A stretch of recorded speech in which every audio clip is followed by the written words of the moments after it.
All right, Rabbi, good evening. Let us begin. Yeshkach to Rabbi Shmuel for always providing us with such a wonderful beverage selection each and every night. Baruch Hashem. What is this again? Cranberry, raspberry lime. Raspberry lime was excellent tonight. Baruch Hashem, incredible. All right, Rabbi said, let us begin. So today's daf, we left off in the middle of Ches Amud Aleph. So we're actually picking up Rabbi Nassan Omer. Okay, so I'm trying to think the best way. So in the wide lines, we are 2, 4, 6, 8, 10, 12, 14, 15 lines into the widest line. Not the widest, 15 lines into the intermediate wide lines. Okay? So we'll say, so remember again, in yesterday's daf, the Gemara quoted the pasuk of Azosis Palal Kol Chosid Elecha Li'es Mitzo. So literally translated for this, every pious person will daven to you that he should find this thing in his time of need. So, of course, the shaila is what? The shaila is what's the thing? What's the thing that we are referring to? So we've already seen a couple of different approaches to it. We saw that perhaps it can mean Torah, perhaps it can mean a wife. We saw perhaps it can, so far we only focused on wife. Now Rabbi Nassan says, Le'is mitzvah, what is it referring to? Zu Torah. So ultimately, again, refers to Torah. Shene Amar ki motzai motzah chaim. Shabbos says, this is actually very beautiful. What does it mean, Torah? That the idea that David HaMelech is saying in this pasuk in Tehillim is that at the end of the day, when I need it most, I want to make sure that my Torah is present. You know, Torah, the Gemara says, Torah is migna umatzla. Torah protects you and saves you. Protects you and saves you. And the truth is, a lot of times in life, when we face temptation, or a lot of times in life, we face difficulties, so knowing that I have my Torah to steady me, and I have my Torah to anchor me, is an incredibly important thing. So the Gemara goes weiter. So that's Rabbi Nassan. So Rabbi Nachman Amar Le'es Mitzvah Zu Misa. Le'es Mitzvah, what is it referring to? It's referring to death. Rabbi say, now what does this mean? Rashi says, Sheyamos b'misa yafa v'nocha. That I will say, what David HaMelech is saying in Tehillim, that what do I ask for HaKadosh Baruch Hu? What am I trying to bank on in life? That I should have a pleasant death. So it's in other words, you're going to see how profound this Gemara is. So the Gemara says, Shneimar, Lamos Totzos, Tanya Nami Hachi, Teisha Meos Ushlosha Mine Misa Nivru Ba'olam. There are 903 different types of deaths in the world. 903 different ways that a person could die in this world. Shneimar, Lamos Totzos. Totzos b'gematria hachiyavu. So the gematria, the numerical value of Totzos is 903. Kasha shebakulan askara. So remember again, the most intense form of death is askara. Now, askara, the Gemara describes elsewhere as a constricting of the airway. So a person chas v'shalom dies through suffocation. Necha shebakulan, the sweetest, so to speak, death, or the most pleasant form of death, is death with neshika, by a kiss of HaKadosh Baruch Hu. So what does this mean? Askara dami kechizra begavava da'amra de la achore nashra. Askari could be compared to pulling out a branch of thorns from a ball of cotton or a ball of wool. The idea is that when you try to pull the branch of thorns out of the ball of cotton, right, the branch gets stuck. It's very difficult to pull. So askara is that very difficult and overwhelming, painful type of death. V'ika da'amri kepitri befi veshet. Others say it's like pulling ropes through the opening of a boat. So the ropes in a boat are very tightly plugged in, and when you pull it, they don't pull easily, they only can pull with force. The idea over here is that askara is a form of death that is incredibly painful. On the other hand, what's neshika? Neshika damya kamishchal ben semichalba. Death ben neshika is as, the word is not pleasant, but I think that the better word is painless or seamless, like pulling a hair out of milk. Just like if a hair falls into milk, you just pull it out and it glides out. So Misa bin Ashika is a simple, plain, painless death. So just to give you orientation on this, so for example, the Gemara says, Arna Cohen, Miriam, Moshe Rabbeinu died, Misa bin Ashika. They died with a kiss of HaKadosh Baruch Hu, that there was no pain, there was no difficulty in the transition. The transition was just simply seamless. I would say, it's an interesting thing. The Gemara like this takes on such profundity, especially in the times that we're living in, right? That literally, again, how a person can't take anything for granted. We see how thousands, right, of our brothers and sisters met with such brutal ends. And the idea of being able to leave this world in a I was just reading before, and it's actually interesting in the times of Israel, they have it's a very meaningful section. They have all the way on the bottom of the website. They have two parts. One is those who are missing, and those we lost. And they have profiles. They have profiles of all of these individuals, the hostages, profiles of the people who were killed. And one of I forgot the young man's name. Oh, actually, you know what? The truth is I actually may have it up still. Let me see if I have it here, if I have it quickly. Good. Netta Epstein. Netta Epstein was 22 years old. He was with his girlfriend in Kfar Aza. They were in a safe room. And the terrorists, the Hamas, threw grenades into the safe room. He threw himself onto the grenades. He was a paratroop officer. He threw himself onto the grenades. You know, it's just amazing that even in death, we ask HaKadosh Baruch Hu, you know what, we have to leave this world. And sometimes we have to leave this world earlier than we would want to leave this world. But at least when we leave, it should be b'neshika. Right? It shouldn't be with pain. It shouldn't be with difficulty. It shouldn't be with tragedy. It shouldn't be with overwhelming circumstances. As the Gemara goes weiter, the Gemara says, Rabbi Yochanan Amar li Eis Mitzvah. Rabbi Yochanan says, what does Eis Mitzvah mean? Zu Kvura. This is incredible. The David HaMelech is saying this pasuk, Chalish Baruch Hu, when I need it, I should be Zilcha Meretz Hashem to come to Kvura, to come to be buried. On Rabbi Chanina, Mikra, what's the pasuk? Hasmechim Elai Gil Yosisu Ki Matzu Kever. So we'll say, so what does this mean, this idea that it refers to burial? So we'll say, listen to this Gemara. Amar Rabbi Barav Shila. Hainu Darmin is what people say, Libai Inish Rachami. A person should always seek out divine compassion. Afilu ad zibula basraisa shalma. Until the last shovel full of dirt is put on your grave. In other words, we're both saying, a person needs siyata d'shmaya, a person needs divine providence, and a person needs divine help for everything, even for kvura. Right? Even for kvura, even to know that a person is zocha to kvuras Yisrael, to be buried. Let's say Gemara's resonate with such overwhelming importance. So that's la'is mitzvah. We ask the Chalish Baruch Hu, the Chasatz Chalish Baruch Hu, take care of me until the end. And it's interesting, because normally we think, when's the end? The end is the cessation of life. Turns out that's not the end. When's the end? The end is the last shovel full of earth on my grave. That's the end. Chalish Baruch Hu, just help me get to that point where literally, again, everything is taken care of and everything is completed under your guidance. Mar Zutra Amar Le'is Mitzvah Zeh Beis HaKisei. Interesting. Mar Zutra will say, what does Eis Mitzvah mean? A bathroom. So the Gemara says, Amri b'ma'arava, Hadim Mar Zutra Adifa Mikulu. In Eretz Yisrael, they said Mar Zutra's thing was the best, right? This, out of it's incredible. Out of a wife, and out of Torah, and out of death, and out of Kvura. Le'is mitzvah, when you need it, the thing you need most, that you want to make sure is there, is a bathroom. I both say, Rashi points out over here, why is Mar Zutra bringing this up? Mar Zutra lived in Bavel. He lived in Bavel. In Bavel, there was a lot of wetlands, like swamplands. So we'll say, so remember again, in order to create a bathroom, remember there's no plumbing, so you're creating an outhouse or something like that. But in order to do that, you have to be able to dig. If you have wetlands, it's not so pashut. So in Bavel, it sounds like people didn't necessarily have like a bathroom, an immediate access to a bathroom. So Mar Zutra says, if you have a life where you have immediate access to a bathroom, Baruch Hashem, you're in good shape, right? That's la'is mitzvah. That's something that a person wants to know that they have when they need it. Incredible. Amali Rav l'Rav from Bar Papa. Lema lan mar mehani mili mal yosef the amrit mishei derav chista. So we'll say now we're circling back to shuls. Remember again in yesterday's shir, so we started focusing on the incredible profundity. We saw that tefillah b'tzibur, right? Tefillah b'tzibur doesn't simply mean davening with a minyan, but rather what does tefillah b'tzibur mean? Davening with a minyan, dafka in shul. That's like the highest level. If I can't have that, then of course davening with a minyan even outside of shul is of course beautiful. If you can't have that, davening on your own is also beautiful. But lamaisa, the ideal is the minyan in shul. So kind of looping back to that, so Rava said to Rav from Bar Papa, tell us some of the beautiful things that Rav Chisda said about a shul. What's the meaning of the pasuk? Ohev Hashem sha'arei Tzion mikol mishkenos Yaakov. So we'll say, what is the pasuk when it says Hashem loves the gates of Tzion more than all of the dwellings of Yaakov? What is that a reference to? So the Gemara says, Ohev Hashem sha'arim hamitzuyanim b'halacha yoser mi batei knesios umi batei midrashos. What does Hashem love most? Hashem loves most the place where people learn halacha.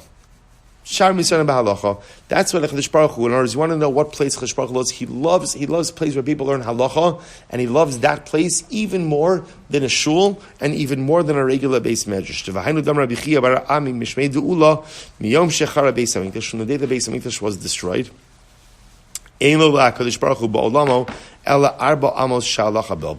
from the day the Beis Hamikdash was destroyed, I will say, all that Kadosh Baruch Hu has in this world is what? All he has ultimately, again, are the Dalet Amos of Halacha, are the 4 Amos of Halacha.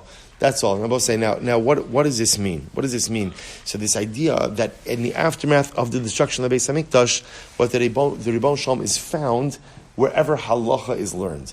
What's the connection? So this Rab says like this. So remember, when the Beis Hamikdash was destroyed, what did that do? It destroyed a sense of order, of equilibrium in the world. Here's what's beautiful. What is halacha? What is halacha? Halacha is the process through which you know how to live your life with order. Think about it for just a moment, right? A person wakes up in the morning. Halacha tells us, first thing you do when you get up in the morning, Mo da'ani lefanecha. Right? Halacha tells me, I go to the bathroom, I have to wash my face, I have to wash my hands. Halacha tells me, I put on my right shoe first, my left shoe first, tie my left shoe, and then my right shoe.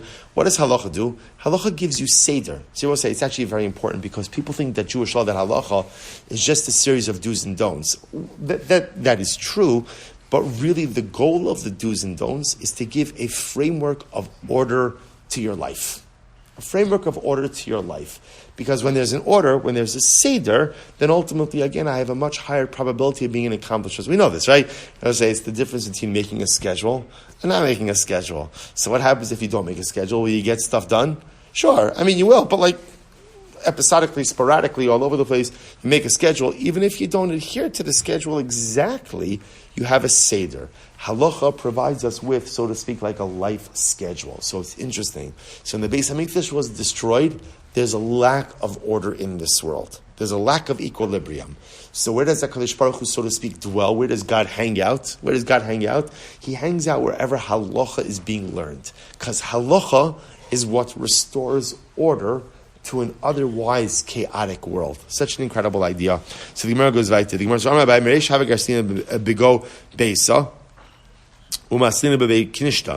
Abai says, in the beginning, I used to learn in my house, and I would daven in shul. But once I heard this idea that what? First of the widest signs Rabbi say, but now that I learned this halacha, that once the Beis Hamikdash was destroyed, HaKadosh Baruch Hu dwells wherever halacha is being learned. I daven where I learn. So we'll say, look, something very interesting just happened over here. So remember, the Gemara started out by saying, let's talk about the greatness of shuls. Meanwhile, did we talk about the greatness of shuls? Not really. What we spoke about is the greatness of where halacha is learned. Wherever halacha is learned, that's where HaKadosh Baruch Hu is. To the point that Abaye says, I used to daven in shul, now I daven where I learn. So just to point out, we actually learned this a bit in Smichas Chaber. In halacha, there's essentially like two different houses, so to speak. There's a Beis Medrash. A Beis Medrash is where Torah is learned, and a Beis Knishta is, or Shul, Beis Knesset is where davening was done. And historically, these were two different places. So what's interesting, so you see this tension. What's the tension? On one hand, we're extolling the greatness of a shul. On the other hand, we're extolling the greatness of a Beis Medrash, where halacha is learned, where again, some semblance of order is restored to a chaotic world. So where do you daven? So hence, you see the current model we have. Right? If you notice what's happened just like historically is the Beis Medrash and the Beis HaKnesses kind of combined together.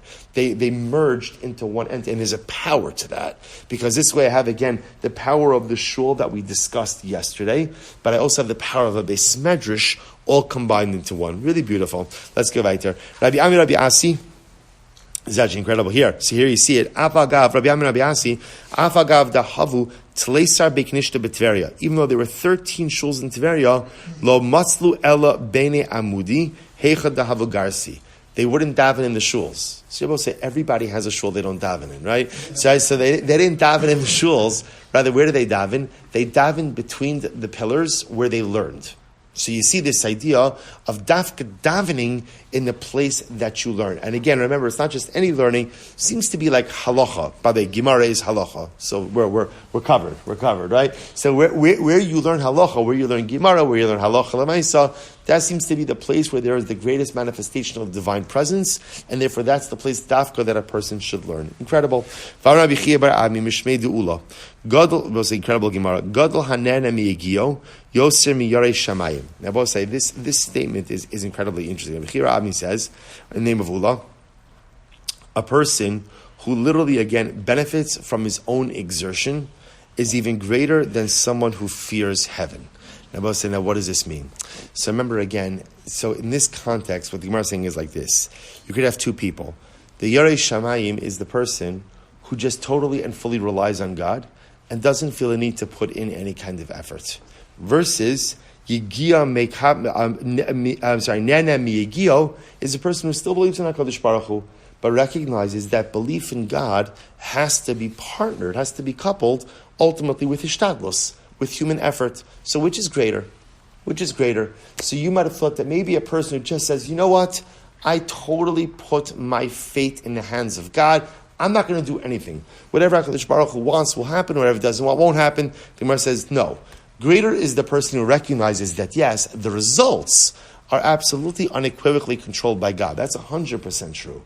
But I do have to do my part. I have to put in my effort. Will my effort make a difference? Won't it make a difference? And we'll say, right, we all have situations like this where you work exceptionally hard on something and it doesn't materialize. And then other things where you don't work so hard on something and suddenly something materializes, like the strangest things. So we know deep down, I know that success is not really determined by my effort. Success is determined by HaKadosh Baruch Hu. But that being said, my job as a human being is to put in maximum effort. And the Gemara says, so a person who recognizes that the results are controlled by God, but yet he still expends maximum effort, that's the highest level. Incredible. That's the ilu gabi Yerushalayim ksib, because by Yerushalayim, by a person who just fears heaven, it says Ashrei ish yireas Hashem. It says praiseworthy is the person who fears or reveres HaKadosh Baruch Hu. Ilu gabi nena miyigio ksiv, but yet by a person who puts in effort, what does it say? Yigia kapecha kitochal. Right, the efforts or the fruits of the efforts of your hand you will consume. Ashrecha v'tov lach. You are praiseworthy, and it'll be good for you. Ashrecha ba'olam hazeh, you'll be praised in this world. V'tov lecha li olam haba, and it'll be good for you in the world to come. Ulagabe yireh shamayim, v'tov lach lo ksibe. But by again, the person who just relies on God, it doesn't add in that phrase of v'tov lach. It was an incredibly profound Gemara. Rabbi Chibar Ami Mishmei Deula. The olam. It was an interesting Gemara. The olam yador adam b'makom rabo. Person should always live next to his Rebbe. Person should live in the same city as his Rebbe. Why? Because as long as Shimi ben Gera, who was Shlomo HaMelech, King Solomon's Rebbe, as long as his Rebbe was alive, Shlomo didn't intermarry. Right? Shlomo had Gentile wives. So he didn't marry the daughter of Paro. Once his Rebbe died, he married the daughter of Paro. So what is the Gemara trying to say? When his Rebbe was alive and he was in proximity to his Rebbe, the presence of his Rebbe had a positive spiritual impact on him. Once his Rebbe was gone, unfortunately, again, he made some mistakes. The Gemara says, 1 second. Vatanya al yadar. But the Brisa says you shouldn't live in the same place as your Rebbe, which is interesting. So how do we reconcile it? Lokashya hadekayifle hadalokayifle. It was incredible. The question is, are you willing to submit yourself to your Rebbe? So listen to this. If a person humbles himself before his Rebbe and takes direction, then you should live in the same place as your Rebbe. If you are not going to humble yourself and listen to your Rebbe, then what? Don't live next to your Rebbe. Why? Because again, if you're not going to humble yourself and submit, so if you're there and you're shirking his authority, it's apparent. If you live somewhere else, okay, no one's going to see what you are or what you're not doing. It's incredible. So let's go a little bit weiter. Amrav Huna Bar Yehuda, Amrav Menachem, Amrav Ami. Ma'idich Siv, va'ozve Hashem yichlu. We'll say, what's the meaning of the pasuk that says those literally again who leave Hakadosh Baruch Hu will be destroyed, or will cease to exist? The pasuk is incredible. Zehamaniach sefer v'yosei. This is someone who leaves in the middle of laning. Wow. Right? Those who forsake Hashem will be destroyed. Right? It refers to those who go ahead and leave in the middle of the night. A Sefer Torah is open, laning is happening, and a person walks out. They're literally walking out on HaKadosh Baruch Hu.